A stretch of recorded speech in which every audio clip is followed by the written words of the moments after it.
देता, या मुलांनाही द्या, त्यांच्या पालकांना द्या, आणि यापुढे अशा प्रकारच्या दुर्घटना घडणार नाहीत याची जबाबदारी फिक्स करा.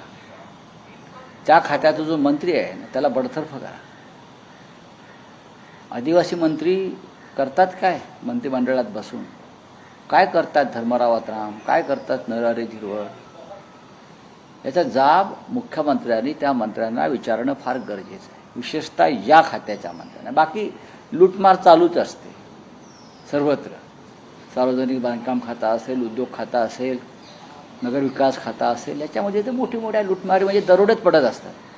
पण निदान आदिवासींना तरी सोडा, एवढंच माझं म्हणणं आहे. शिक्षण खातं, आदिवासी खातं, तिथं संवेदनशील व्यक्तिमत्व असावं. बघा, महाराष्ट्रात, देशात आणि एकंदरीत सर्व राज्यामध्ये त्या खात्यावरची व्यक्ती ही त्या खात्याला वाहून घेणारी असावी. शिक्षण, आदिवासी, सामाजिक न्याय ही तीन समाजातल्या शोषित समाजासाठी निर्माण झालेली खाती आहेत. पुनर्वसन, पण तिथे सर्वाधिक भ्रष्टाचार जर सुरू असेल तर गोरगरिबाने पाहायचं कोणाकडे? पैसे खाण्यासाठी 4 खाते आहेत ना तुमच्याकडे, आहेत, पण ही तरी सोडा. ही आश्रमशाळा काँग्रेसच्या माजी असू द्या ना. माजी खासदाराच्या बघा हे काय कारण नाही ना. ती काँग्रेसची आहे, राष्ट्रवादीची आहे, भारतीय जनता पक्षाची आहे की कम्युनिस्टांची आहे? हे का उत्तर झालं का सरकारचं किंवा त्यांच्या पक्षाचं? वरती काही निरीक्षक आहेत की नाही हे सगळं पाहणारे? काँग्रेसचे असले म्हणून काय झालं, किंवा तुमच्या पक्षाचे असले म्हणून काय झालं?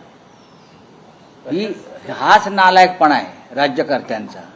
ते काँग्रेसचं आहे, हे आमचं आहे, हे तुमचं आहे. हे लेबल लावून कुठेतरी त्याचा इश्यू डायव्हर्ट केला. नक्कीच, कोणाचेही असू द्या, मुलं आदिवासींची, पोरं आदिवासींची मेली आहेत. 1500 आदिवासींची पोरं आणि आदिवासी खाण मालकांच्या, खाण उद्योजकांच्या ट्रकखाली चिरडली आहे. ते फडणवीसांना माहीत नाही का? पालकमंत्री आहेत त्या भागाचे. माझा आकडा चुकलेला नाही. त्यांचे शिष्टमंडळ मला दिल्लीतून भेटले. आदिवासी 1500च्या आसपास माणसं आतापर्यंत मेली ट्रक खाली चिरडून, आणि पुरावे नष्ट केले. ताबडतोब बॉड्या नष्ट करायच्या, त्याच्यावर पाण्याच्या फवारण्या करायच्या. हे मी चाललो आहे त्या भागामध्ये, मी जाणार आहे. प्रशासन म्हणून निर्ढावलेलं प्रशासन आहे. खाण उद्योजकांना जो कलेक्टर हवा आहे तोच तिथे आणला जातो. सरकारचा प्रतिनिधी नसतो, तर तो तिकडला जिल्हाधिकारी, तिकडलं प्रशासन हे तिकडल्या खाण उद्योजकांना जे हवं आहे त्यांचे पगारी नोकर तिथे त्या पदावर बसवले जातात. सर्वोच्च न्यायालयामध्ये सुनावणी आज पण असणार आहे. तुमचाच युक्तिवाद असेल. होय, कालचा युक्तिवाद झालेला आहे. त्याच्यामध्ये ओरिजिनल पक्ष, राजकीय पक्ष, संसदीय पक्ष हे मुद्दे आले आणि पक्षांतर्गत लोकशाहीचाही मुद्दे आला. तुम्ही कालच्या सुनावणीबद्दल समाधानी आहेत का? आज काय? नक्कीच, मी आतापर्यंतच्या सुनावणीबद्दल पूर्ण समाधानी आहे. न्यायालय ज्या आत्मीयतेनं किंवा ज्या गांभीर्यानं आमचा युक्तिवाद किंवा आमचं म्हणणं ऐकून घेत आहे, मला असं वाटतं की आम्हाला न्यायालयाकडून हीच अपेक्षा आहे. आम्हाला कोणती फेवर्स नको आहेत. आम्हाला कोणती फेवर्स नको आहेत. आम्हाला फक्त संविधान आणि कायद्यानुसार न्याय हवा, ही आमची एक माफक अपेक्षा आहे. बाकी आम्हाला काय फेवर्स हव्यात का न्यायालयाकडून किंवा सरकारकडून या प्रश्नावर नाही. योग्य न्याय व्हावा ही आमची अपेक्षा आहे. 2018ची जी तुमच्या पक्षाची घटना आहे ती अलोकतांत्रिक असेल तर त्या माध्यमातून मिळालेली पदं ही योग्य कशी, असा युक्तिवाद हा महत्त्वाचा युक्तिवाद आहे. मग 2018ची घटना जी आहे तुमच्या पक्षाची, तुम्ही ती अलोकतांत्रिक होती असं मान्य करता? आम्ही हे मान्य करत नाही. आम्ही 2018ला जी मार्गदर्शक तत्व निवडणूक आयोगानं आखून दिली त्यानुसार आम्ही आमचा पक्ष चालवला. जर आमचा पक्ष अनडेमोक्रेटिक असेल असं जर तेव्हा निवडणूक आयोगाला वाटला असेल, मग तो अनडेमोक्रेटिक पक्ष शिंदेना कसा काय दिला? तो अनडेमोक्रेटिक पक्षाची मान्यता रद्द करायला पाहिजे होती. की तुमचा पक्ष डेमोक्रॅटिक आहे, लोकशाही आहे, त्याच्यामुळे तुमचा पक्षाचं रजिस्ट्रेशन आम्ही रद्द करतो आहोत आणि तुमचं चिन्ह आम्ही गोठवतो आहोत. करेक्ट. पण तो अनडेमोक्रॅटिक पक्ष मग असं निवडणूक आयोग म्हणतंय, आम्हाला आमचं म्हणणं नाही. तसाच्या तसा पक्षाशी कोणताही संबंध नसलेल्या एकनाथ शिंदेच्या हातात जर निवडणूक आयोग देत असेल, याचा अर्थ निवडणूक आयोगावर दबाव होता किंवा निवडणूक आयोग तेव्हाचा विकला गेला. एक मुद्दा हा पण आहे, म्हणजे शिंदेचं म्हणणं असं आहे की हे म्हणतात की पक्ष चिन्ह गोठवायला हवं किंवा पक्षाची मान्यता रद्द करायला हवी. बाळासाहेबांची शिवसेना त्याचं चिन्ह गोठावं अशी त्यांची इच्छा आहे, त्यांच्याकडे यावं ती मागणी करत म्हणजे तुम्ही करत नाही असं त्यांचं म्हणणं आहे. तो निर्णय न्यायालय घेईल ना. चुकीच्या माणसांच्या हातात जर हे चिन्ह गेलं असेल बाळासाहेबांचं, तर पहिली मागणी आहे त्यांच्या हातातून काढून घ्या. ही पहिली मागणी आहे. एकनाथ शिंदे हे रेम्या डोक्याचे आहेत, बरं का. त्यांचा फार अभ्यास नाही आहे, त्याच्यामुळे असा व्यक्ती सत्तेत असणं ही राज्यासाठी चिंतेची गोष्ट आहे. चोर तो चोर वर शिर जोराशे एक मराठीमध्ये म्हण आहे. आमची भूमिका आहे की चोराच्या हातामध्ये तुम्ही बाळासाहेबांचं पवित्र धनुष्यबाण दिल्यावर आधी ते चोराकडून काढून घ्या, मग बघू पुढे. तुम्हाला पक्षाचं चिन्ह जे आहे ते गोठलेलं चालेल? कुठलं पक्षाचं त्याचा निर्णय न्यायालय घेईल ना. आम्ही न्यायालयामध्ये जी भूमिका मांडतो, यांच्या हातातून आधी काढून घ्या. तुम्ही ते चोरांच्या हातात दिलं आहे निवडणूक आयोगानं, आणि त्या चोरीमध्ये भारताचा निवडणूक आयोग सामील झालेला आहे. लक्षात घ्या, ही जी चोरी झाली आहे पक्ष आणि चिन्हाची, त्याच्यामध्ये भारताचा निवडणूक आयोग सामील झालेला आहे. आणि हे संगनमतानं ही चोरी झाली आणि पक्ष आणि चिन्ह शिंदेना दिलं. आधी मुद्देमाल जप्त करा. काय करतात पोलीस चोरी झाल्यावरती? आधी मुद्देमाल जप्त करतात ना. आधी मुद्देमाल जप्त करा. सर, नरेश मस्केचा तुमचा काल एक व्हिडिओ समोर आला, मस्केंना तुम्ही बोलत होते यावंच लागणार या आमच्याकडे. बघा, ते कालची एक घटना घडली.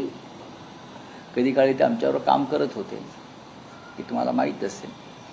आणि एकनाथ शिंदेंच्या सर्वाधिक तक्रारी करणाऱ्यांपैकी ते एक होते. आत्ता काय आहे? आधी म्हणजे एकनाथ शिंदे यांच्या सर्वाधिक तक्रारी जर कोणी केल्या असेल त्या काळामध्ये ठाण्यातून, तर त्याचं नेतृत्व हे आमचे मस्केच करत होते. हे यांच्या हातामध्ये इतकी सत्ता सोपवू नका, कसा महापालिकेत भ्रष्टाचार चालला, कसं आम्हाला काम करू दिलं जात नाही वगैरे वगैरे वगैरे. एकनाथ शिंदे आपले मिस्टर मस्केच नेतृत्व हे सगळ्यांना माहिती आहे, रेकॉर्डवर ते पत्र आहेत त्यांची. त्याच्यामुळे भविष्यामध्ये काय झालं की ते तिकडे गेले? ठीक आहे, प्रत्येकाच्या काही मजबुरी असू शकतात. पण बोला आता पुढे. संसदेचं कामकाज आज होईल का? नाही होणार. अमित शहा येतील का? होणार नाही. जोपर्यंत अमित शहांच्या मनातलं भय नष्ट होत नाही विरोधी पक्षाविषयीचं, तोपर्यंत ते संसदेत येणार नाहीत. अमित शहा इतके घाबरलेले आहेत, मोदी इतके घाबरलेले आहेत की त्यांना संसदेमध्ये येण्याचं धाडसच होत नाही. यावं ना. 16-17 दिवस होत आले, देशाचे सरकारचे 2 प्रमुख नेते संसदेमध्ये यायला तयार नाही, आणि त्यांच्या वतीनं कोणीतरी एक मंत्री तडजोडीच्या मसुदे घेऊन येतो आहे, हे चालणार नाही. सर, डिलिमिटेशनची खूप चर्चा होती, अवघी 2 दिवस राहिलेले आहेत. काय वाटतं डिलिमिटेशन नाही येणार. आकडेवारी जो ते नाही, अजून त्यांनी प्रयत्न त्यांचे सुरू आहेत. म्हणजे सुंब जळला तरी पीळ जळत नाही, अमित शहांचा एक खरं आहे. बरं, तो पीळ पण जळेल. अजूनही त्यांचे प्रयत्न सुरू आहेत. अमित शहा दाखवणं, खासदारांना धमक्या देणं, हे चालू आहे. पण त्यांचा आकडा जो आहे साधारण 360चा, तो झालेला नाही. त्यांनी एक कागद बनवलेला आहे आणि ते म्हणतात की आमचे 360 झालेले आहेत. त्या 360मध्ये त्याने आमचे 3 पकडले आहेत कागदावर. राज्यसभेत तुम्हाला नाही पकडले का? आमचे 3 पकडलेले आहेत लोकसभेत. राष्ट्रवादीचे 8 पकडलेत. यातला एकही माणूस बरं का त्यांच्या पंक्तीला जाणार नाही. पक्ष काय त्यांच्या मातापित्यांचे आहेत का? बापाचा शब्द मी वापरत नाही. आमचे पक्ष आमचे आहेत. आमच्या पक्षाचे नेते उद्धव ठाकरे आहेत आणि जे काय मला माननीय शरद पवार साहेबांच्या पक्षाकडून समजते त्यानुसार ते सुद्धा अशी कोणतीही समाजविरोधी भूमिका घेणार नाहीत। सर, राज ठाकरे आणि मुख्यमंत्र्यांची सकाळी भेट झाली। होऊ द्या ना, त्यात काय झालं? राज्याच्या मुख्यमंत्र्यांना जर एका पक्षाचा नेता भेटत असेल तर त्यात चुकीचं काय आहे? काही राज्याचे प्रश्न घेऊन गेले असतील, विशेषतः खड्ड्यांचा विषय, मुंबई गोवा महामार्ग, नाशिक या दोन्ही ठिकाणी राज ठाकरे जाऊन आले। आमचा 17 तारखेला मोर्चा आहे नाशिकला खड्ड्यांसंदर्भात। त्याच्यामुळे शेवटी सरकार म्हणून मुख्यमंत्री त्याचे नेते आहेत। जर अशा कामासाठी जर भेटले असतील राज ठाकरे तर त्यांचं स्वागत केलं पाहिजे। राजकीय काय? राजकीय काय असणार आहे?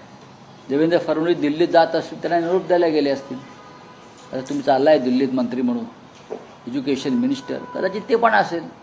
गडचिरोलीचा विषय तुम्ही मांडताय, मुख्यमंत्री तिथले पालकमंत्री याविषयी कधी मुख्यमंत्र्यांची भेट घेण्याचा काही त्यांनी आता कारवाईचे निर्देश दिले तसे। बघा, माझं लक्ष आहे त्या सगळ्या घटनेवर, माझं पूर्ण लक्ष आहे। काय काय कारवाई होते, आदिवासींसाठी भविष्यातली काय पावलं उचलली जात आहेत, बेकायदेशीर खाण उद्योगावर आणि त्यांच्या मनमानीवर मुख्यमंत्री कसा चाप लावतायत, याकडे माझं बारीक लक्ष आहे। आणि कोणाचं किती कलेक्शन सुरू आहे तिकडे, ते आकडे मी सीएमना देणार आहे। तुम्ही भेट घेणार त्यांची? काय घेऊ नये? घेऊ ना, चलिए बोलिए। सर, बीजेपी और गवर्नमेंट जो है वो एक्यूज कर रही है अपोजिशन को कि वो साइलेंट है झारखंड प्रोटेस्ट पे। फॉर्मर एजुकेशन मिनिस्टर प्रधान ने भी यही बोला। प्रधान कि साहब ने, राहुल धर्मेंद्र प्रधान जी ने थोड़ा चुप रहना चाहिए। उनके खिलाफ जो गुस्सा लोगों के मन में आज भी है वो ठंडा नहीं हो गया है। झारखंड की बात है, झारखंड के मुख्यमंत्री और प्रोटेस्टर वो दोनों संभाल लेंगे। अगर वहाँ कुछ गलत हो रहा है तो उसका कोई दिल्ली में बैठकर समर्थन नहीं कर रहे। आपको पता होना चाहिए ये धर्मेंद्र जी को। और आपका इस्तीफा नीट के घोटाले में हुआ है, वहाँ का विषय अलग है। वहाँ की युवा जैन जी सड़क पर आई है, कल विधानसभा तक पहुँच गई थी। तो वहाँ सरकार एक है ना, वो सरकार देख लेंगी। लेकिन हमने भी ये हमारा आह्वान है सरकार को कि बच्चों के साथ कोई नाइंसाफी नहीं होनी चाहिए। सर, खड़गे जी ने भी यही बोला है कि गोल पोस्ट चेंज नहीं करेंगे, अमित शाह को स्टेटमेंट देनी होगी। आप एग्री करते हैं इससे? अमित शाह की स्टेटमेंट क्या, अमित शाह को तो इस्तीफा देना पड़ेगा। स्टेटमेंट की बात छोड़ दीजिए। भविष्य में ये नौबत आने वाली है कि अमित शाह को इस्तीफा देना पड़ने वाला। आप देखिए क्या होता है, इतना आसान नहीं है। किरण रिजिजू बोलते हैं कि एचएम आके बात करने के लिए तैयार है। कौन है? किरण रिजिजू ने बोला, ओम बिरला जी ने भी बोला कि इसके ऊपर एचएम बात करने वाले हैं कल। दो विषय है, एक तो राम मंदिर चढ़ावा चोरी, राम मंदिर की लूट, और जंतर मंतर पर बच्चों को पैलेट गन से मारने का आदेश किसने दिया। ये दोनों मुद्दे के ऊपर ही सदन में 15 दिन से हंगामा हो रहा है। तो एक विषय छोड़ेंगे, दूसरा पकड़ेंगे, दोनों विषय पर चर्चा होगी। प्रधान हमारे जो गृह मंत्री है वो अपने आप को सरदार पटेल जैसे लोह पुरुष मानते हैं ना, तो लोह पुरुष ने डरना नहीं चाहिए, नहीं डरना चाहिए। हम डरते हैं क्या? नहीं डरते आपसे। हमको जेल में डाला, हमारे खिलाफ कार्रवाई चलती है, हमेशा पुलिस की कार्रवाई चलती है। हम आपसे नहीं डरते और डरेंगे भी नहीं। अब डरने की बारी आपकी है।